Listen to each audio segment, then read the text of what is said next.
Today's guest has seen it all. From being a top ITF junior to being number one in college tennis, he quickly rose to an ATP career high of 229 with wins over players like David Goffin, Steve Johnson, and Leonard Thien. The highlight of his career so far has been playing Daniel Medvedev at his home slam, Wimbledon.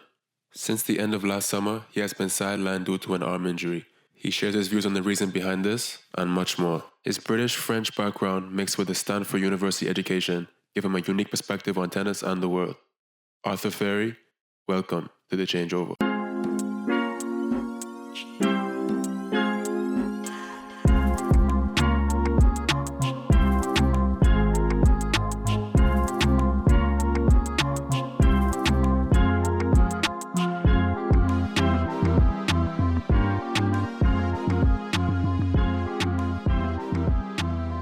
What's up, everybody? Welcome back to the Changeover Podcast. Just want to say a welcome to all our new subs. We've been doing really well recently. We have a little bit of momentum. So do us a favor. Make sure you like and comment on the videos. That helps us a lot with our engagement, with our growth. So do that for us. And Share with a friend.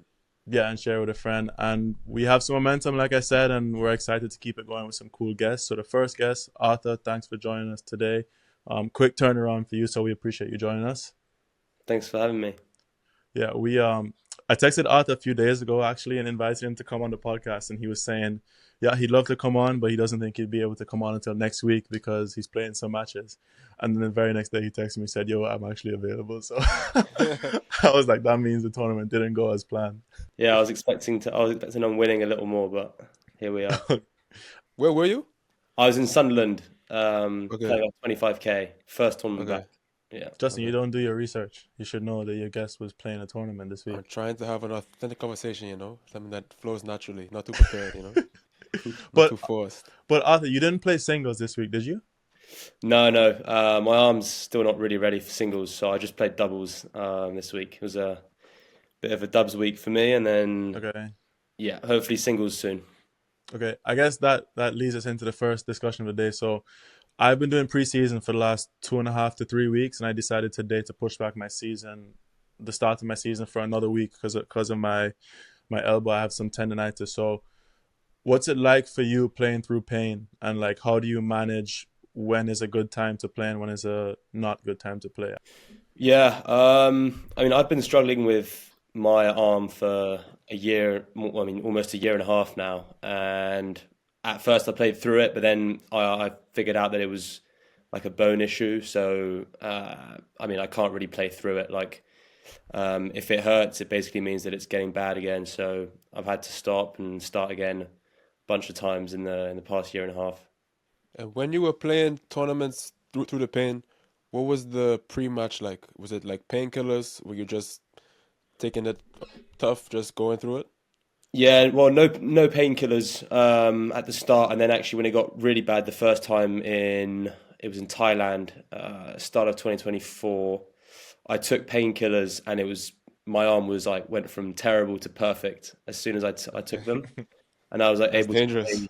Yeah, it's dangerous. I played 2 matches with it, and that's probably actually what screwed me up the most because basically it was like a bone issue, and then if I kept playing on it, then it just got worse and worse. But yeah, in general, like I obviously don't like playing with pain. I think no one does, but it kind of depends on what the issue is, I guess.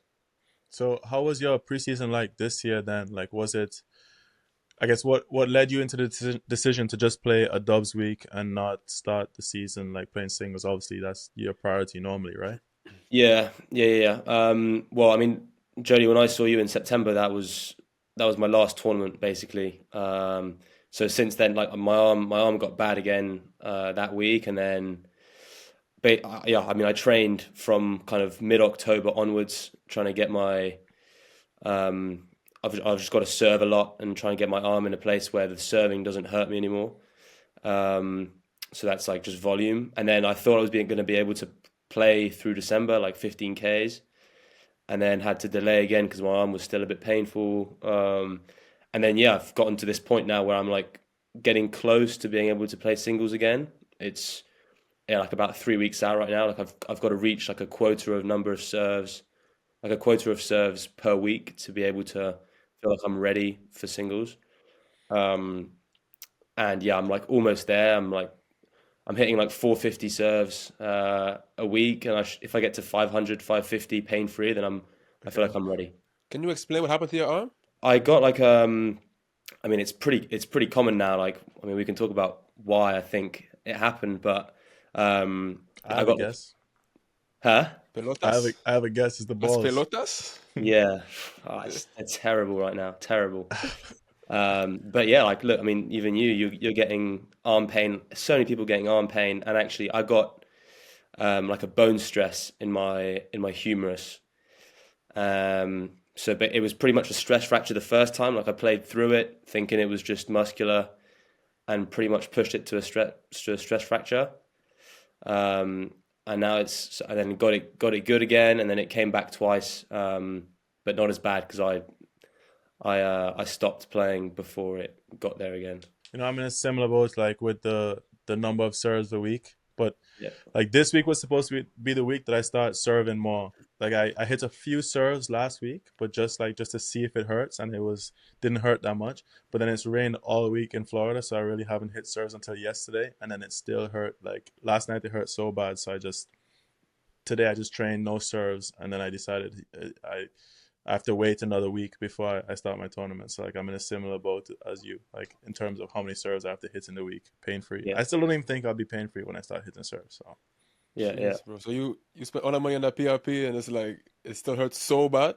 yeah, like last night was the first time that it hurt so bad. And yo, I did not feel pain on the outside before the PRP, just like normal soreness.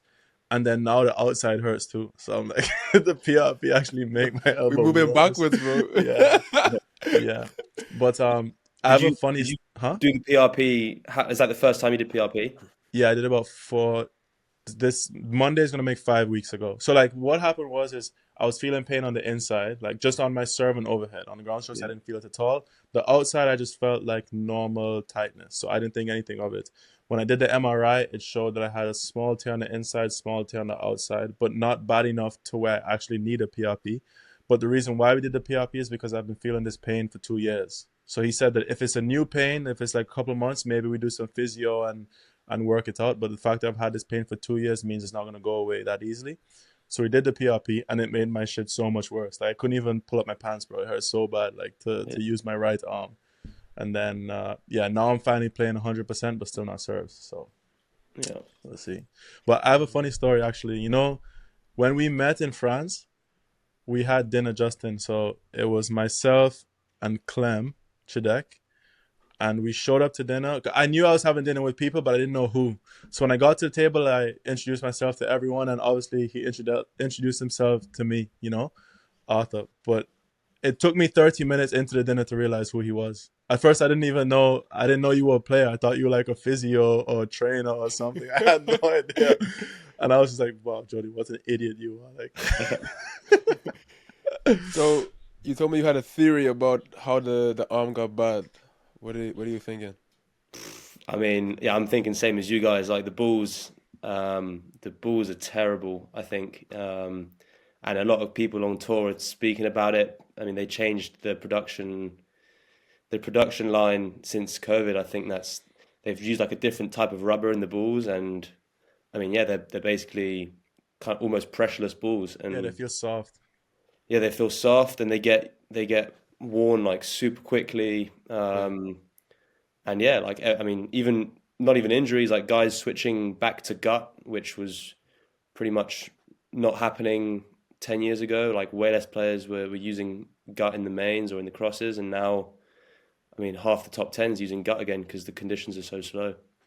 Is it because of it feels softer gut? Because I've never used it. So Yeah, it just gives you more power, gives you more pop, and it's more arm friendly. So I mean, like Dominor, I was speaking to Dominor about it at Wimbledon, and he said, I mean, he thinks like everyone should be using gut now on tour because, well, obviously he's not the most powerful of guys, but he said the conditions are so slow now that it helps you a lot to have gut. I mean, obviously it's expensive, so not everyone can use it, but on tour, like, yeah, a lot more and more guys are using it now. And I saw like Bublik used to play with the T-Fight, the thinner blade, and then he switched at the end of the year to the racket I play with, the looks more like one of the arrows, a little bit more powerful racket. So maybe guys are feeling like the ball's not doing what it needs to do, so they gotta find some way to get power, Yo, get a little bit of an advantage. yesterday I trained with Horacio Zeballos, and I couldn't Oh, get the really? ball. Yeah, he brought balls. I think it was from Australia, Uh-huh. and I couldn't get the ball past the service line. I was like swinging as hard as I can.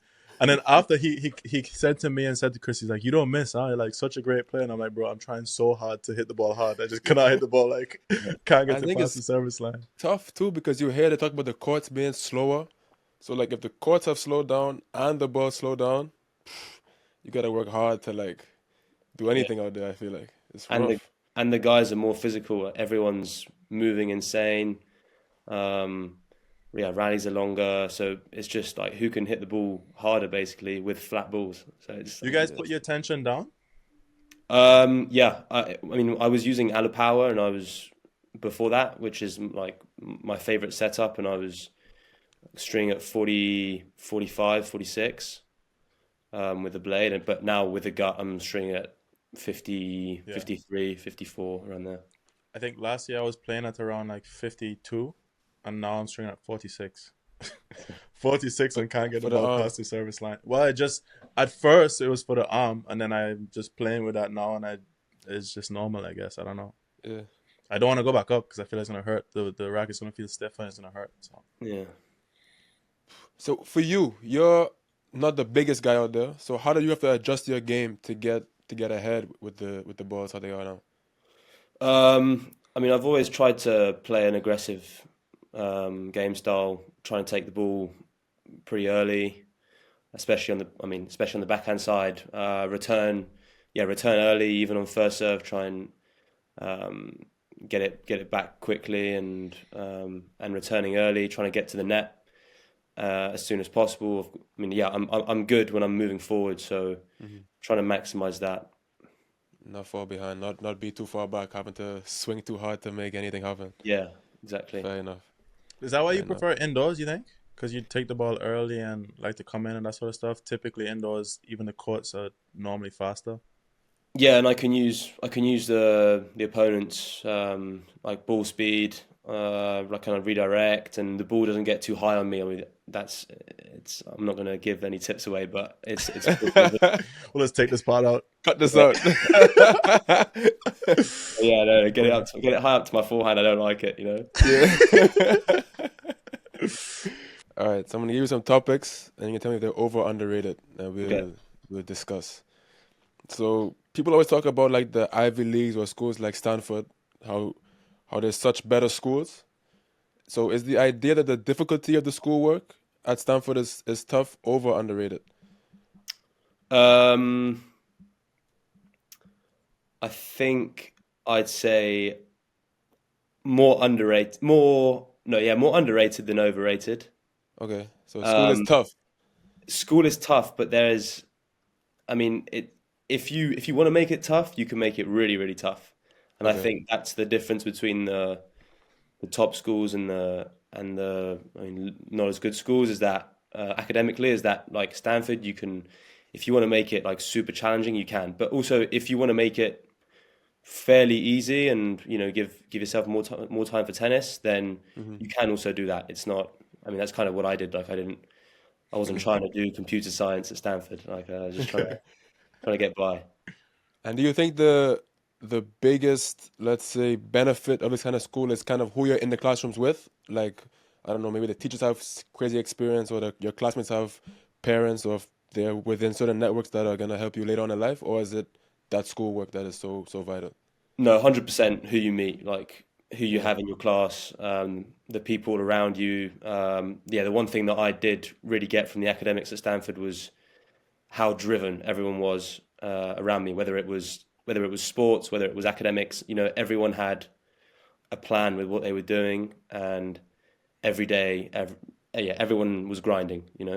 How is the mental health on campus? Because I feel like I've heard about these tough schools when you have kids who, when they're in high school, they're the best student of their school.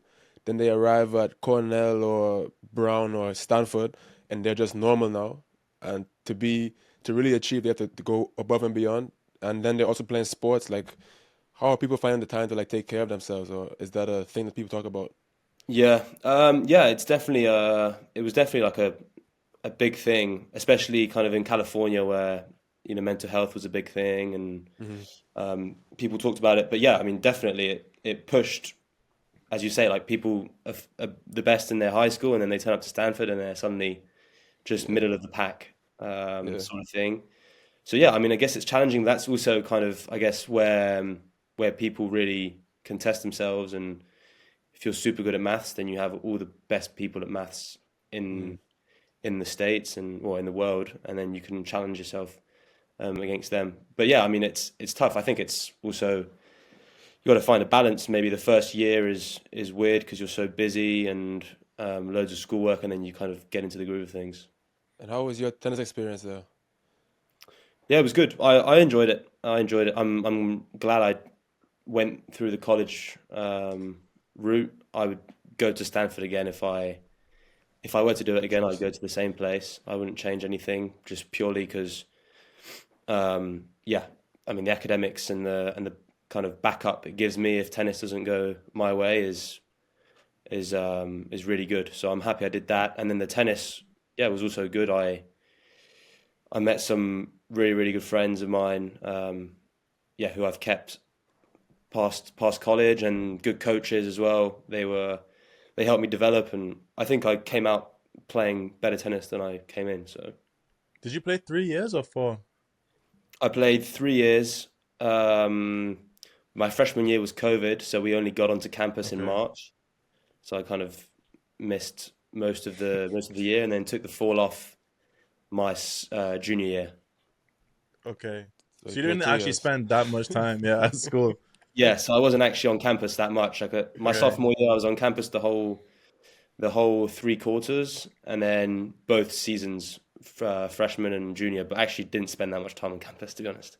Is it encouraging for you to see like other players like Nishesh that went to your school? You were on the same team with him at the time. So is it encouraging for you to see a guy like him doing so well?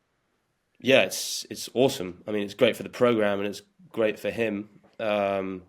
He's also such a great guy. So yeah, so happy to see him do well, and yeah, hopefully I can follow in his footsteps soon once Yeah. I'm back in court. Have you seen him develop over the years? Yeah, yeah. I mean, I only spent a year with him, my Okay. junior year, but yeah, I mean, huge development. Like he came in, obviously he was very young, but yeah, like quite quiet and reserved. And then as the year went by, yeah, I mean, he changed completely. Like very outgoing, started chirping people, and Oh, got really? into it. Yeah. I don't Um, see that in him. And nah, now he he's ditched the got. glasses. Yeah, and the glasses are gone now, which is a Yeah. Yeah. huge evolution. But yeah, and also, I mean, he just loves tennis, so he was great for the team. Yeah, just loved tennis. We spoke quite a lot about opponents and his views on tennis, which were very interesting. Like he knows the tactical side of the game um, super well, and I mean, he was struggling that season. I was with him. His left wrist was bad, so he was only slicing for most of Yeah. it. But yeah, great teammate. Okay. What does Stanford's men tennis do for fun off court? Um, when we're not working, well, I wasn't working much, but most of the other guys were. Okay. Um, I don't know, just hang out, like go out, go out if we could. But Stanford's not the biggest party school Place ever. for that. Okay. Um, yeah, if you had something lined up for the Friday night, it was a good week. Okay. Um, Okay. That's why you but didn't spend much time there. yeah, Yeah. yeah, yeah, Came in for season and got out, you know? yeah, and literally, yeah, and got out straight away after. But yeah, like we just, I mean, same as every college team. I guess you guys have gone through it as well. It's just spending a lot of time with teammates, just talking rubbish, playing video games. Who Yeah. was the best on the team for trash talk? For trash talk, my freshman year, 100% Axel Geller. Okay. He was dishing it out, and then my last 2 years, my last year, I don't know. I'd say we had this walk-on called Anders, who was yeah, who's loud and I mean yeah, like one of our yeah best guys on the team and definitely would talk a lot of rubbish as well. How was your trash talk? My trash talk is actually not very good. Like Nice guy. I prefer just sticking to Good myself, shot. especially on court. Like on court, Yeah, I'm fairly chill, just try and focus on myself. You know. You yeah, want to win by playing tennis. yeah. Yeah, yeah. I don't mind receiving it though. It's not the worst. All right, I got another one for you.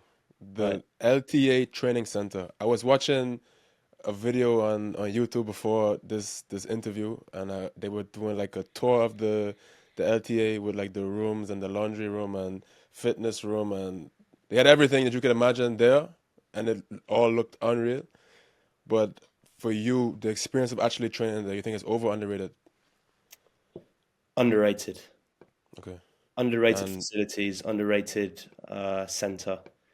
I think it's I think it's one of the best centers in the world, to be honest. And we've got everything: grass courts, clay courts, indoor hard, outdoor hard, gym. I mean, I'm lucky because I get supported by the LTA and they help me a lot, mhm. so I get access to all the facilities and stuff. But yeah, like physios, everything. So, and I live 15 minutes away in Wimbledon, so Oh, so it's perfect. I can yeah go in, go out every day, and it's a great training center for me. In the off season, how many guys are around? And like who would have been there this past off season? Yeah, so in the UK there aren't many performance training centers. So actually during preseason or when guys are back from tournaments, everyone's there. Okay. So I mean, yeah, Jack, Draper, Dan Evans, Billy Harris, everyone. I'm pretty much all the guys. If they're not training in Dubai or in Florida, they're there. And is it like a team environment or everybody has their own coach doing their own thing? Or like is there somebody there who kind of oversees the whole unit? Most guys have their own coaches that come in, but there are a lot of LTA coaches as well around. Like if someone needs help on court and they don't have a coach, maybe for that session, then an LTA guy will hop on. So that's super helpful as well. You get help if your coach isn't there for that week. Yeah. And yeah, it's good. Like there's good energy. I mean, everyone gets on well together and have lunch together and stuff. So it's good. I watched a video of you training with Andy Murray there. I don't know, it must have been a year and a half ago or so because he was playing with the head racket still. Yeah. How much time have you spent with him and what have you learned from him? Just as a person and as a player Um, being around him. yeah, I've trained a fair amount with him, mostly in the UK, and then I actually in 2023 I did my preseason in Dubai with him. He was there, so we did a bunch of sessions together. And yeah, I mean I mean role model obviously, works super hard. Um, yeah, haven't chatted to him huge amounts off court, but Hmm. um, yeah, like everyone looks up to him in British tennis. He's obviously the he's achieved so much, and yeah, I mean, even just seeing him practice is kind of good because he always puts in 100%. And I have a question about that. Like so in Dubai doing the preseason with him, that was only a year and a half ago, like no, a year yeah, ago, a 2 years year ago, ago, yeah. a year ago. So obviously he's had his injury issues. How was his preseason? Like how would he manage the With a metal pain hip. and injuries? Yeah, like I have like my right hip, I had surgery on it a couple of years ago, and I just had a torn labrum, but my labrum itself is fine. This Yeah, man has fully replaced, like he doesn't have any labrum. His labrum is all like I don't even know what it is now. So for yeah. him, he Steve, must be a million times worse than what I'm feeling. But it looks every time I see him train, was training really hard. So how do you manage it? Um, in Dubai, he seemed fine. He was moving great. I guess some of the differences was he was like monitoring his load like super carefully. Had his physio with him on court and his trainer on court with him as well, like making sure the heart rate didn't get up too high. I mean, I guess a lot of players do that, but he seemed very very on it. in terms of that, like not pushing too much his body. And then also he was trying to improve stuff that maybe not necessarily like super physical, but like, for example, his serve, he had this thing on his wrist, like this, I don't know, this gadget, and he was trying to increase his like arm speed on the serve. And like so competitive with himself, like he would try and get like an extra, I think it was a mile an hour, like he was on like 97, and then the next serve he'd be pissed if he was like 96. But like super obsessed on that sort of stuff. What's with it with the heart rate? Like, what's wrong if the heart rate gets too high? I mean, I guess it's more. Mr. Stanford. Yeah, Mr. Stanford, since you know so much. I'm going to explain all the physical intricacies of that. I think it's just if you push too high, you go too high in the lactic acid, and you're trying to stay in like a certain heart rate zone, and that's where you train the best. Okay. So obviously it's still pretty high. It's probably like 80% like max heart rate or something. But okay. Yo, one thing, shout out to Andy Murray. I think he might be one of the nicest guys I've ever seen in my life. Like, there are guys who win a future, and all of a sudden they don't talk to anybody. They're too big for whatever. Call names? No. But I was at, what's the club called? Woodfield in Boca. And he was training with my friend Evan Zhu, another guy, Christian Langmo. And there were people watching. And he said good morning to everybody, spoke to people, and he was genuinely nice, which I thought was like, wow, guy won 3 Grand Slams, been one in the world. And has time for people while he's even about to do his job. So shout out to Andy Murray. And yeah, I think that's an underrated quality in people, because I don't think that enough people are like that. Even myself, I'm probably not even that nice. I'm much more closed off than that. And he's achieved way more than me in this life. So I think it's a pretty cool thing. Yeah, he's super approachable. Super approachable. You can always talk to him. You feel like you can go up to him and ask him questions, which is great. Did you? This is cool. Yeah, I mean, I can't remember off the top of my head, but yeah, I definitely did ask him a few questions on his training. Okay. Yo, what's up with all you Brits just destroying college tennis? Like, you, Fernley, Jubb, Alistair Gray, Pennington Jones, like, you guys go there, and then within 1-2 years, you guys are all like winning challenges and just doing crazy stuff. Like, what's up with that? And does the LTA push that on you guys? Like, go to college, or is that personal choice for everybody? Yeah, I think actually the first one who kind of made it big in the UK was Norrie. And since then, kind of a lot of guys have been going, and yeah, the LTA is not. I mean, I guess it depends. If you're a really good junior, they don't try and push you to go to college. They want you to kind of go full time straight away. And what's really good though? Because I feel like you guys were like good, no? Yeah. Like, see as really good. When you were almost top 10 in juniors, weren't you? Like 15, 13, Yeah. something like that? Yeah, I mean, I guess like if you're a good junior, if you're top 30 in juniors, they want you to keep going. But even now, like the young guys, Charlie Robertson just committed to Wake he is Forest. good. Yeah, he's good. He was top 10 juniors.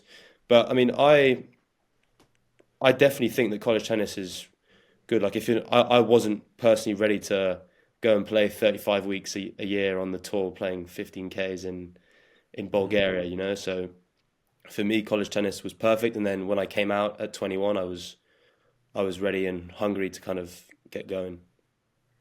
You know, yesterday when I was practicing with Horacio Zeballos, I think he's top 10 in doubles. And we were just talking about scheduling. And I was saying to him, like last year I feel like I played 32 tournaments and one was Davis Cup. So maybe like 30, 31 tournaments. Around there is what I played in the year, and I feel like it wasn't enough. So he was like, I play 20 weeks a year. I switched to doubles so I can play less weeks. And I was like, fuck, I guess if you're winning big tournaments and masters and slams, you can just play 20 weeks. But everyone else is opposite in doubles. 40. Yeah, it's the opposite unless you're like top 20 and you're winning everything. Then you don't have to play as many weeks. How old is he now, bro? I think mid-30s, I would guess. I don't know. That guy's been around forever. He was playing singles not long ago. Singles too, bro. Yeah. I think he beat Rafa in a clay final or something. One of the Did he? No, maybe not a clay final. But I think he beat him when Rafa had like one of those weird years, I think he Yeah. beat him somewhere. Yeah, But so, he was supposed to play in Australia, the German boys, Wallner and Schneider. And okay. I think his partner got hurt, so they pulled out, and then Mark and Jacob won a round. I think they either won 1 or 2 rounds, I think. So yeah, good. I guess it was lucky for them, unlucky for him. Yeah. How important is it for you guys to have that home slam? Obviously, Wimbledon is the biggest tennis tournament of all time. I think it's been around, I don't know, before Jesus. So like, how you guys how has that helped your development? Were you watching that since you were in the crib or what? Yeah, I mean, I live like a walk away from the stadium, so Hmm. so that was cool. I mean, I remember going there at like 6, 7, just after school, and watching just like on a ground pass and just go watch the matches. Hmm. But yeah, it's huge. I mean, now, yeah, with now that I'm playing pro and all the guys, like there aren't that many. There are more and more now, like UK players, but not that many compared to the French or the Americans. So it's helps quite a lot. You know, if you're 200 in the world, you're more likely than not going to get a major wild card, no matter your age, which is huge. Obviously, I want to get there just with my ranking without wild cards, but yeah, it's so big. Like a lot of guys helps fund their season. You know, even if you get qualies wild card, it helps a lot. Isn't there also an LTA program with you guys for results at home? Yeah, there is actually there is. It's called the bonus scheme. It was Talk to me. actually insane. It was insane. Like 2, 3 years ago, it was crazy. It was 3 grand. I think an extra £3,000 if you won a 25K. That's like double, Plus, no? What do you get for That's winning the unreal. 25? It's around that. yeah, it's pretty much double. Yeah, and then like 2,000 for final, 1,000 for semis. So it was really good. Now it's gone down now, but it's still pretty good. I don't know what it's at now, but it helps a lot as well. Okay. But wait, is it you have to play an event in England or it's anywhere? No, anywhere. Oh, so it's as long as you get a result, you're anywhere, you'll Oh, all there's year a long. bonus. Yeah, Bro, all they year could make a long. living. Antigua needs a That's good. bonus scheme. Fuck. That's good, bro. That's unreal, actually. Yeah, it was to I'm, help players during COVID, I think. I think there was a cap at like 15K per player or something. but Okay, okay, still. okay. Um, But that's yeah, 15K you didn't have before. When we yeah, think yeah. No, it's But how it's many 25s you have to win to make 15K? Like, 5. yeah, look at that. yeah, 5. Yeah. 5 times 3, 15. I get it, bro. Are you good at math? I mean, I'm okay at it. No, Like, no, it wasn't that tough. I'm not talking about you. I'm talking to Arthur, I guess. Oh, I'm sorry. asking him. Are you good at math? Am I good at maths? I'm better at maths than English, definitely. Oh, Like maths fuck. would be my choice over the two, Fuck's but sake. Do you put um, math in the game today, Justin? I haven't had it in there yet, but I could come up with something. No, you're good. You're good. I Let's could make move it on to fun. let's move on to the next topic. what about your So maths, Jody? Your maths, Oh, USF, you haven't seen? Oh, Justin, you mean? my math is decent. USF. My math is decent, bro. It's like it's solid. I what do you call it? I back myself with the mathematics. I'm not too bad.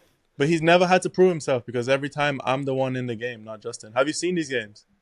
No, I Okay. haven't seen them. We at the end of the podcast we'll run a game, me versus you, and this man was just throwing math questions every time, and I just He had the chance to do the game himself, and he didn't like it. He said it was too much pressure to make the game. So you want to make the game, we're gonna be in the game. You gotta pick one, bro. I can't make you happy. look. Let's just continue the podcast, huh? And we get there when we get there because you're already making me fucking nervous. All right. I'm stringing up my racket using my Pro Stringer. I've had this machine for 4 or 5 years now. The Pro Stringer is a portable stringing machine. It's very durable. It's accurate. I never have any issues with the tension being incorrect and stuff. It's easy for me to know what to expect from the racket. And we at the Changeover actually have a partnership with Pro Stringer. So if you'd like to go and purchase one, you can go to the website and you get to save $100 off a brand new Pro Stringer when you use our discount code Changeover in the checkout. So if you're interested in a portable stringing device, I highly recommend this machine. Saves a lot of money in stringing fees. And like I said, I take it everywhere I go and string all of my rackets on this machine. Speaking of extra cash, I was watching a video on YouTube. It said that you beat Luca Van Ash 6-2, 6-love. I was like, Damn. what's going on here, bro? And it looked like it was French club tennis. Yeah. So for you as a pro tennis player now, is club tennis over underrated? Underrated. Underrated And for sure. in what ways is that? I guess outside of Europe, not many people know about it. The South Americans come over quite a lot, but yeah, a lot of the Europeans, you can play French league, Italian league, and German league. And I mean, yeah, you lose out maybe on probably 5 tournament weeks in the year, but you can make a lot of money like that. And yeah, it's good. Like, get extra matches. I just played French league. Well, not last year because I was injured, but the year before, 2022 and 2023, I played French league. And yeah, it's good. Like, it's during pre-season. You can still train hard, get a few matches. Doesn't, at the end of the day, doesn't really matter if you win or you lose. Don't let the club hear you say that. Yeah. Sorry.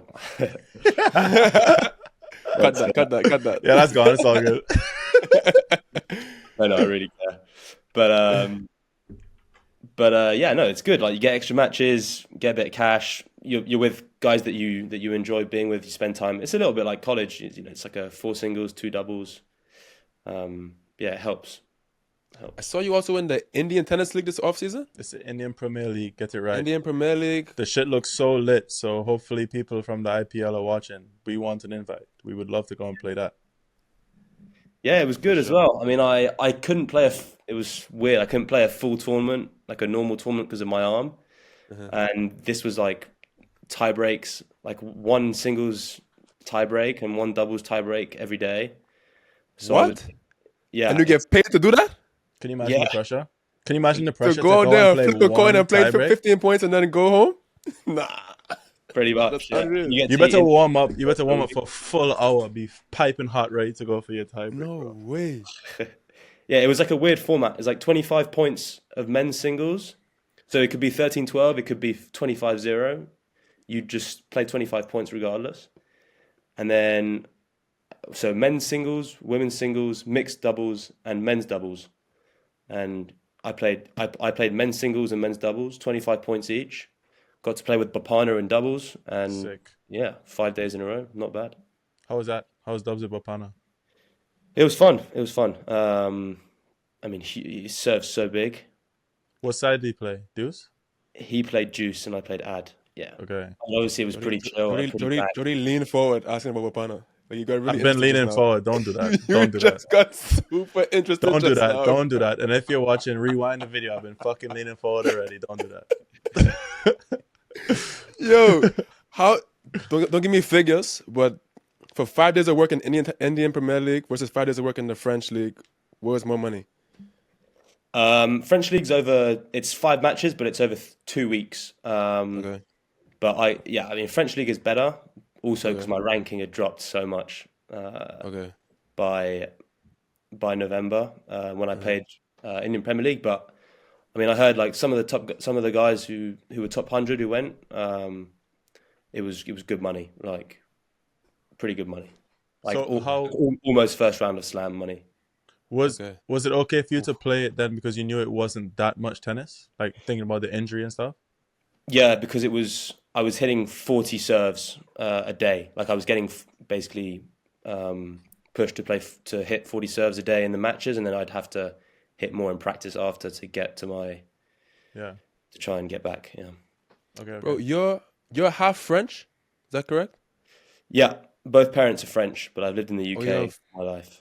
2 French you parents. see my confusion when I was at dinner. This man is spitting English and French. I didn't know who this guy was. I had no idea. Oui. So, bro, tell me.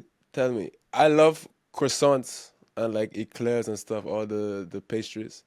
But is French food as a whole overrated or underrated, you think? Like Overrated. Food.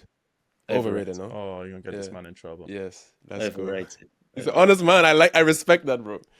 I respect that. I mean, there's nothing better than a fresh baguette in the morning or like a croissant. Can't beat it. But actually, when you think of like full meals that you can have, it's overrated. Yeah. Unfortunately, like I love France, but you feel more French or British? More and more British as time goes on. Yeah, as the time goes on. Yeah. I'll leave it there. We don't have to get too crazy. We can move on. Yeah. All right. So you said in college you weren't too much with the trash talk and that sort of stuff, but what's your overall opinion on the gamesmanship? Like, do you like In college what? specifically? No, in the pros now, just overall. Like we've seen some things on, I guess, from Australia recently. Like I don't know, Swiatek when Madison Keys was getting ready to serve, she's doing like shadow swings or like buying time, or I don't know when guys are going to the bathroom or medical timeouts. These kind of things when they're done strategically to stop momentum and that sort of stuff. What's your view on gamesmanship? Sorry, I was training with a player recently who said whenever he loses a set, he goes to the bathroom, has to pee or not, doesn't matter. He's going to the bathroom. I'm not gonna say a name. Yeah. You should say a name. You definitely should say a name. Bleep it. Yeah, go for it. Who is it? Said every time he loses a set, he's going to the bathroom. It doesn't matter. It doesn't matter. That's hilarious. Yeah. Go ahead. So many people do that in the UK. I don't know. Is that not a US thing? No, people do it, but Yeah. I don't want to say like every time, but people do it for Yeah, sure. yeah. Call the medical timeout. I think I'm just lazy. The bathroom's so far normally. It's like such a long You don't want to walk. win, bro. That's all I'm hearing. I don't want to win. That's what I'm hearing. You just want to get broken first game of the second and call it a day. No, it's like you just work on the breathing and try to cool it down so you can get a hold. Yeah. You can breathe way more if you walk to the bathroom. That is true. But it's so far, bro. My God. Like I was in Cancun one year, dying from the heat. So I said that I'm gonna go to the bathroom to cool off. The bathroom doesn't have AC. It's even more humid than the court. I go to the bathroom, I come back. After winning the first set, I'm down 6-love, 2-love. I have to retire, pull out. didn't do any good. You didn't plan it properly. No, not at all. But so yeah, what's the views on the gamesmanship? I mean, I saw that Swiatek thing the other day, and I mean, I don't really. Yeah, it's not a good thing. You can't really do that. It's just, and she got aced as well the first point, which was kind really? of That is hilarious. Yeah, because it was the first point of the tempo tiebreak, and Madison was That's at what the it line. was. I saw the thing, but I didn't know what score it Yeah, was. she was at the line, bouncing the ball, and she looks up and she's not there. So then she comes out of her chair and she's doing like 4 practice swings. Yeah. Then she puts her hand up like this, Swiatek, to tell Madison to wait. Madison's not even looking. Madison looks up, she puts her hands up again, and then Madison's like, "What's going on here?" And then she serves and aces her. Unreal. It's the biggest I've ever seen. It's unreal. That's sick. Yeah. Yeah. Unreal, bro. But yeah, do in you college- respect it? No. I don't really respect it. I mean, some of the stuff is fine. Like if they go for a bathroom break, so they lost the first set, that's fine. That's not going to get to me, and I think it's fine. But yeah, injury timeout is kind of the same. Like what it is, you know. But some of the stuff in college is. What about the delayed grunt? Have you ever had that one? Oh yeah, delayed grunt as well. Or the massive come on when you miss. Yeah. How you feel about those? You care or no? I mean, I personally don't really care. Like I just try and focus on myself, but it's not something I would do because I don't think it's right. Yeah, And then there's some like blatant hooking in college, which is like the guy knows, everyone knows, but they just do it anyway. And I don't think that's. It's crazy. Like, I feel like normally I'm pretty good with when I know this happened to me, but there are times where I'm just like, I get pissed. Like, I was playing in Michigan. I might have told this story already on the podcast, but I was playing finals of a 25 in Michigan. And I was playing against Ben Jones, And Ben Jones, like, he did 2 or 3 subtle little things. And I told my partner, I said, yo, Josh, like, Ben is trying to, like, delay a little bit, you know? You may not notice it, but he's doing it on purpose, so don't let it get to you. And literally, as soon as I said that, he did it to me, and then it got to me. And then I was like, that's the 4th time! I started to get upset with him, and now we're arguing. And it's not a big crowd, but the crowd who is there watching, now they're looking at me like I'm the bad guy because I'm the one shouting at him because they didn't see him do it because it's so subtle, you know? But it worked. Like, it pissed me off. Luckily, I held, but, like, it worked, you know? But you rate it though. You told me that you're fine. Like you think that it's good competition. Like within reason. Like you can't you can bend the rules. You can't like break the rules. You know, that's what I think. Like guys are just gonna do whatever they want to win. Like you can't, you know. So we had Dennis Kudla on, and he was pretty firm in that it's bullshit and people shouldn't do it, and you're gonna lose friends and respect on the tour. When it happens to you? Do you see the person different, or you're just like, that's his tennis persona, and we can be cool off the court?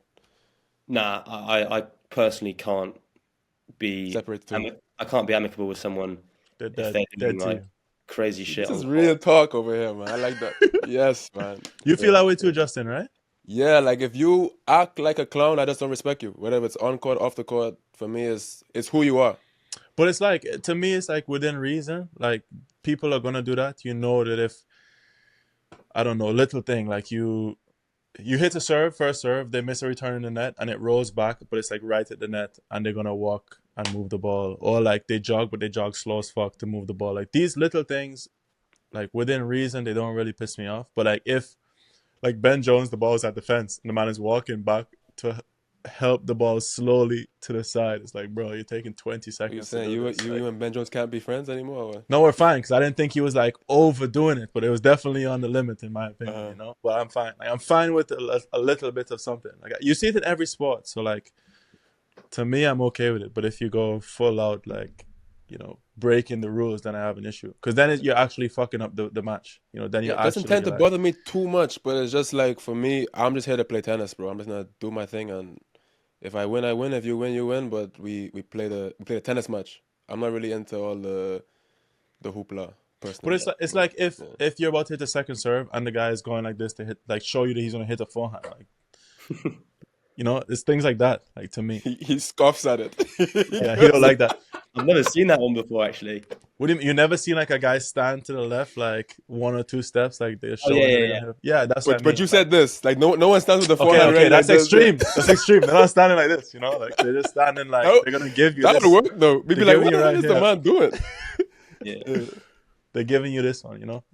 When we were really young, they used to like bang the floor, or like, that's so. How about doubles when you're hitting a second serve and the guy stands like on the thing? He's like putting his head over the thing. Like, bro, what are you doing, dog? Yeah, that's bullshit as well. Yeah. Man hates it. Okay, last thing that we're gonna talk about. Have you seen the commentators in Australia? I don't know if you want to talk about this, but like the first thing I saw was when Lerner won. It must have been late. It must have been so late. But I was watching it and I was like, I couldn't believe, because the guy wouldn't ask him a question and then put the mic for Lerner to talk, and he like, what is he gonna answer to no question? You know, and he's also not a player who's accustomed to talking to the media and talking in front of the crowd. So I feel like he needed help. Like you don't just expect the man to go and start spitting. So like between that one and like the Djokovic thing, I feel like they've not done the best job with the commentary and the media there. Bro, it might have been that guy's first day too. You know, like it might have been his first time. It's both their first time. They both don't know what to do. They were both lost. Yeah. And did you see the Shelton one as well? That I thought that one was quite the dad one. Yeah. What happened there? He was interviewing Shelton after he won his quarterfinal, and then he made like a daddy joke, like saying Monfils could be your daddy or something. Yeah. Like for the encore interviews. But I don't know. Like weird.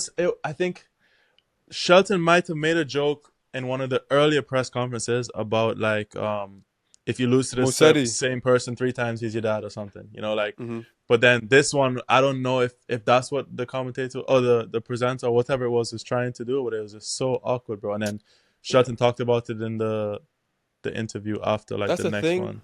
That's the thing about, like, in life, I feel like you can be mean or you can be strange or whatever if it's funny. But if it doesn't land, you're just a dickhead. Like, just yeah. Like, it does.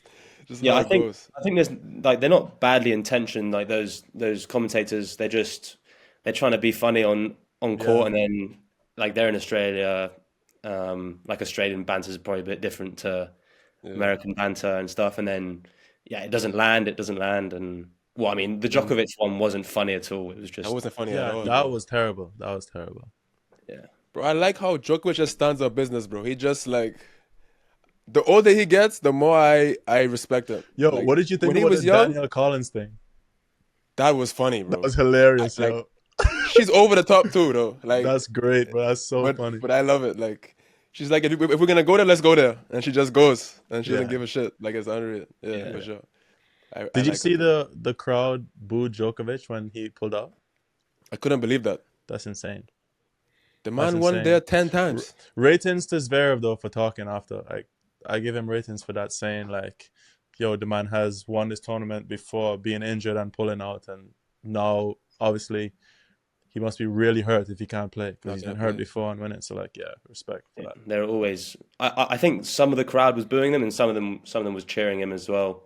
There are always like idiots in the crowd. French Open a few years ago, it's just anyone who's not French, they're just complete like booing and. Have you seen those? I think it even happened maybe in Hardy's match. Hardy won his first round in the main draw, and he's warming up for the match, and he hits a ball, and they go, yay! The other guy hits a ball, they go, boo! Oh, So yeah, the whole so warm-up is like, yay, boo, yay! But that's like, to me, that's okay. Like that's like they're just messing around, just having Yeah. fun. But like the actual real, I think it's also like time and place because For sure. the man is obviously hurt and pulled out. And by the way, he pulled out after a 7-6 set, so the man could have been up a set. You never know. Like, but I think it's rough because to me, I feel bad for him. It's like, dog, it's not like he comes out there to antagonize the crowd and he tries so hard and all this stuff. And I think deep down, he just wants to be liked and respected. Respected by minimum respected, and that's definitely not what he got. So, yeah, that's rough.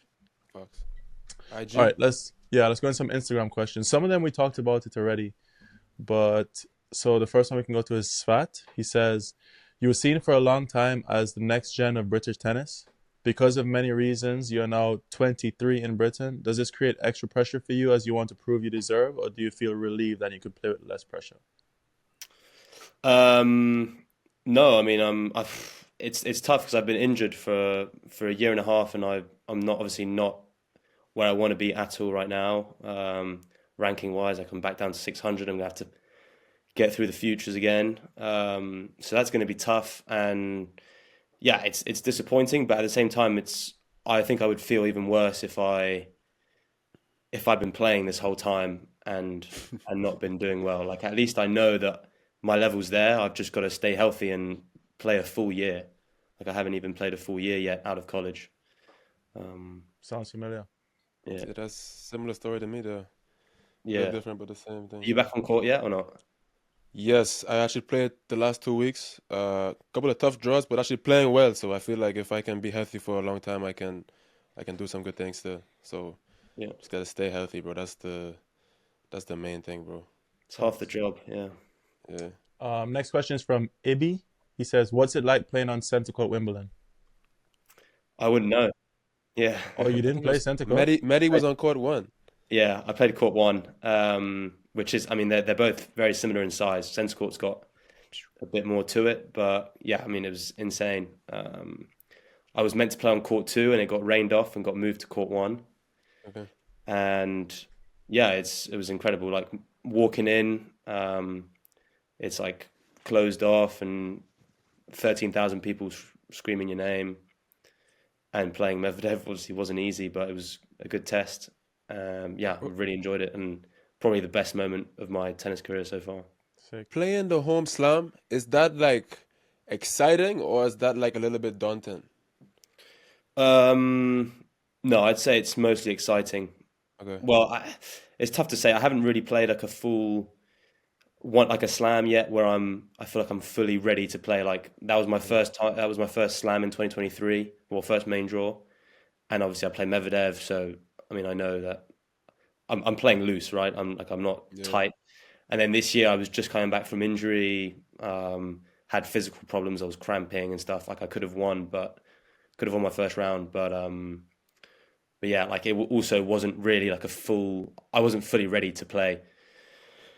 So yeah, hopefully in the next few years, whenever that opportunity comes again, then I can be ready. But yeah, it's definitely more like encouraging and uplifting than scary. Could you speak a little bit about what it was like to play Medvedev on grass? Like, Yeah. what is the matchup feel like when you're playing against him? Yeah. I mean, I didn't really know what to expect because I'd never played someone that good. Like I'd practiced with them, but I didn't really know how it would be in a match. And especially playing on such a big court, your bearings are so different and stuff. But I knew I wasn't going to be able to grind and like play from the back that much with him. So yeah, I tried to take the ball early. I mean, he's standing back, and on grass, it's probably not standing back on the return. And I don't think that. I mean, against the top guys, it's not the best way to beat them. So I was serving volleying a lot, and actually I served and volleyed well at the start, so that kind of like loosened me off a lot. So that was helpful. I kind of held my first 2, 3, 4 service games, and that kind of took the stress away. But then, yeah, I mean, he was serving so good. His serving impressed me a lot. Just like the consistency, like repetitive, time and time again. Like you could feel that he could do it for 10 sets if he had to. And then his passing shots were also something that were pretty, pretty scary, to be honest. Like from incredible positions on the court, he was able to pull off like short angles or down the line passing shots. But yeah, I feel like it's a bit different on grass. Like I played him on grass. I think if I played him at, Indian Wells on like a slow hard court, it would be a completely different experience. You think it suited you a little bit more to play him on that surface? Yeah, for sure. For sure. I mean, I think I definitely could have won a set at least. In retrospect, I probably serve and volleyed actually a little too much. I think I could have backed myself a little more from the back. I mean, not all the time, but I could have played a little more from the back and just kind of trusted myself. But yeah, it was a good experience overall. I mean, the coolest bit was being in that stadium and having that much support. Yeah. You hit a tweener, no? I can't remember. Yeah, maybe. Yeah, I might have hit tweener. Pretty sure I saw a highlight with a tweener, a winner. Maybe the ball was out or something, but you hit like a ball past them with a tweener. I don't know. Yeah. The ball was out, and then I hit a tweener. Okay, yeah. okay. But it was funny, Still nice. Yeah, like one thing, for example, which is, the crowd like turning up to Wimbledon, like they have no idea who this guy, who I am. I'm like 350 in the world, never heard of me, and they think I'm gonna get absolutely smoked by Medvedev. And so the first rally ball, like the first ball of the warm up, we're hitting, and it's like a long rally. So I like just hit a forehand to the corner, like pretty clean, pretty nice, and everyone goes, "Way!" Because they could actually, they can actually fit. They see that I can actually play tennis. Yeah. So yeah, that was funny. The respect of the public. Bro, what's your theory? We talked to Friendly about this. Like, what's your theory on why the Brits are so good on grass? Like, how come you guys are so successful on grass?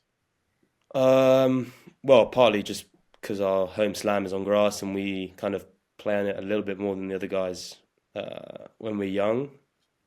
But I think Australians are good as well on grass. They always turn up pretty strong to Wimbledon. But yeah, I'd say it's just mostly the amount of practice we get.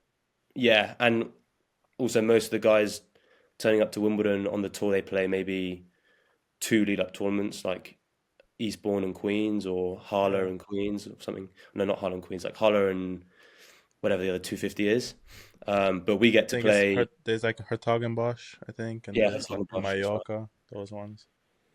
Yeah, but the Brits get to play, especially the slightly lower ranked guys, like between 100 and 250. They get to play 3-4 challenges. Yeah, like 3 challenges, and then wildcard at Queens maybe, or wildcard at Eastbourne. So that you also get more reps. Yeah. Before Wimbledon. Okay. I wanted to ask you. So are we done with the IG question? That's it. Yeah. I wanted to ask you. So you're coming back from injury now. Obviously, with the arm, it's been rough. How are you approaching this first year back? Are you setting any kinds of goals, or is it simply just be healthy and play tennis? Yeah. I mean, my first goal is just what you said, like be healthy, try and just get 4 or 5 matches in a row under the belt without my arm hurting. Mm-hmm. And that's the first goal, really. Just get 3 to 6 months where I can play tournaments consistently, and I know that if I do that, my ranking, I might not be top 100, but I'll be back up to a respectable ranking where I feel like I somewhat belong, and then build from there. And on the build-up, when you aren't playing, let's say, great right away, are you good at handling that? Like, does it bother you when you're, let's say, maybe not as sharp as you have been in the past? Yeah, but I know there's like a time of adaptation. It always takes kind of 3 to 6 months to really get going. Like you might play well in one tournament, but to get your level back after 4 months, 6 months, a year out, then it takes longer than you think. Like look at Zverev. I mean, after his ankle, it took him like a year and a half to get his level back, and now he's at the top, the best he's ever played. Yeah. You think he wins tomorrow? I think he wins. Yeah. That'd be sick. He's gonna beat Sinner. That'd be sick. Did you guys see Sinner like limping in the third set a little bit? I saw him shaking. Like I saw him doing the shakes. You saw that one? Yeah, that was in quarters, but yeah, Sinner was twerking on the court. Bro, it was like he was in so much pain that he was shaking. Really? But he was shaking Any like his idea what hands it or is? something. I don't know, but you said he was limping, right? Like I remember seeing something. I saw something about him potentially being sick. Maybe, I don't know. Yeah, maybe. But he was. Yeah, I watched the highlights against Shelton this morning, and in the third, I mean, he won the third, but he was limping. I don't know if it was cramp or just an injury, but he was limping. We'll see, I guess, on Sunday. Yeah. Playing through pain. Yo, before we go into the game, actually, there was one more thing. I can't remember this topic. This is for Justin, actually. Sorry, Arthur.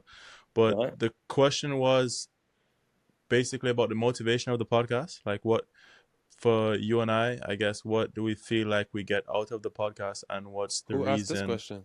I can't remember what it was, if it was YouTube or Instagram. I lost the comment, but I said that I would ask. So I guess you can answer first, Justin. What do you feel like?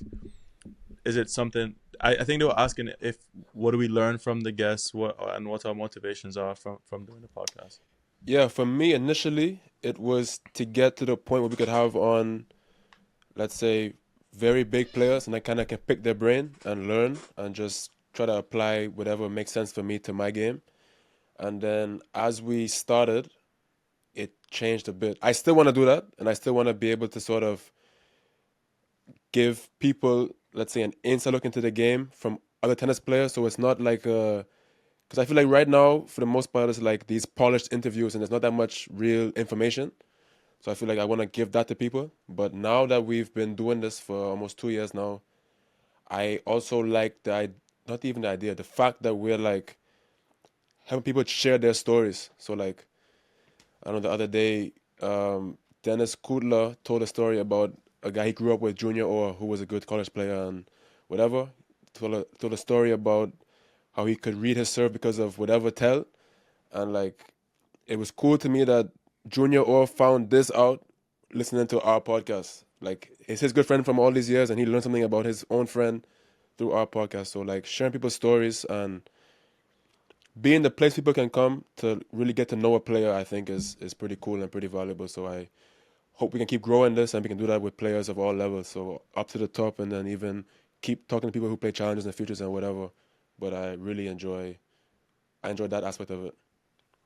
And then for me, I'll answer quick. I would say, obviously, my motivation at the very beginning was a little bit different. Like I was passionate about sharing player stories. So I was less interested in the top of the game, like what Justin was saying at the beginning, that he wanted to interview, I guess, some of the big players, and was excited for that. But I wasn't as excited for that because I feel like I can relate more to the guys who, that I'm more familiar with in terms of like their journeys. Not that the top guys have completely different journeys. It's just that it's not exactly the same because they're exposed to different, I guess, comfort zones than we are in terms of like treatment and that sort of stuff. So I was more passionate about showing people that people from 200 to 1,000 are still good tennis players, that the level should be respected a little bit more. And I believe that part of the problem is in tennis is a marketing issue. So I wanted to help market players and give players a platform to come on, tell their stories, show their personality, and hopefully not only we can grow as a business, but they can also grow as a business individually. So I was excited for it. And I feel like I'm pretty critical of our product. So I ask, our guests, and I ask people who watch the podcast to give us advice, to give us feedback and that sort of stuff, which is why sometimes I see the comments of people shitting on us kind of funny, because we never once claimed to be the best podcast in the world, and people joking and comparing us to Joe Rogan and all this shit. It's like, I know how to hit serves and forehands. I just want tennis players to have a place to come and talk and tell their story. So that was kind of the motivation, and we ended up learning a lot. So yeah, that was pretty much it. So sorry about that, Arthur. I had to get that one in. Held him hostage there for like 5 minutes. Hope you're enjoying the show. All right, let's run the game, Justin. All right. So this is brought to you by QUIZLET One Day. We're gonna go first to 3 correct answers. So I'm gonna ask a question, and you just shout the answer out, and no order. So just if you hear it, you know the answer, shout it out. If you shout it out and you're wrong, you have to wait for Jody to answer. If Jody answers wrong again, you can both guess one more time. Both wrong twice. Move on to the next question. First 3 correct answers, we'll have a winner here. I'm gonna have to add some math into this thing, boy. No, don't do that. We're good. Question number 1 is a who am I? This player was born in 1985, career high number 8 in the world, won 4 singles titles, 2-handed backhand, made a run to the Australian Open final in 2006, where he lost to Roger Federer in the final. He's from Cyprus. Bagdatis. Yes. Oh, yeah. Whew! Yes. Whew, the pressure. True or false? Wait, am I on a Number win 2. streak, by the way? I won the last game. I'm on a win streak. I mean, if you want to count one as a streak, that is your prerogative. Is one a win streak? It's okay. Question number 2. True or false? Andy Murray was world number 1 for 41 weeks. False. True. The answer is true. Oh, thank God. 2016.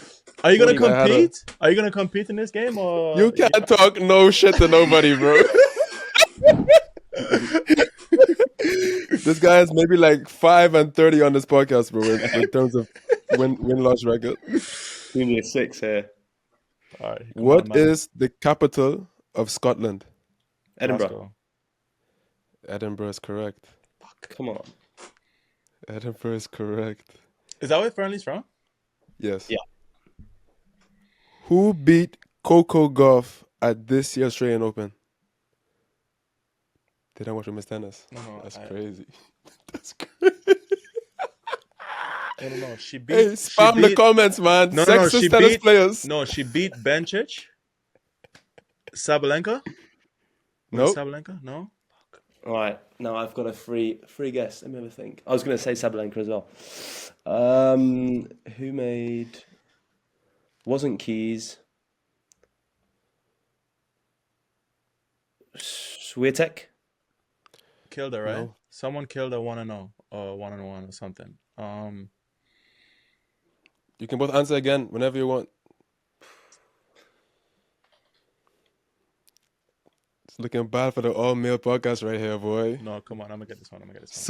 Watch women's tennis. Watch women's sports. She beat Bencic, and then she lost to. It wasn't Vekic. What round was it? I want to say it was a quarterfinal, brother. Yes, quarterfinal. Quarterfinal? Mm-hmm. You guess Swiatek, right? And I guess Sabalenka. So that leaves Keys and someone else. Who was the other one? But no, it was Badosa or Keys. So I'm gonna guess Keys. Badosa. Badosa is Oh correct. my! This is a new. God, 2-2. This is a new kind of question on this podcast. I hope you are up to date with current music, my brother. So this is a finish the lyric. This is the tiebreaker. All right, finish the lyric. I might swerve, bend that corner. Whoa. Jody got it first in my Wi-Fi. And let me just say, I've never even listened to that song once. I just see social media. Who's it from, Jody? Leangelo Ball. Oh, okay. We give it to him. We give it to him. We give it to him. We can have it. Yeah. Well, Arthur, thanks so much, bro. I know it was really short notice, so thanks of you for joining us, and hopefully you enjoyed it. Hopefully you get healthy and can get back on tour full time doing your thing. So thanks for joining us, bro. Thanks. Yeah, you too. Hope you guys get out there and see you on tour. All right, sounds good. See you Nice soon. meeting you, bro. See you guys.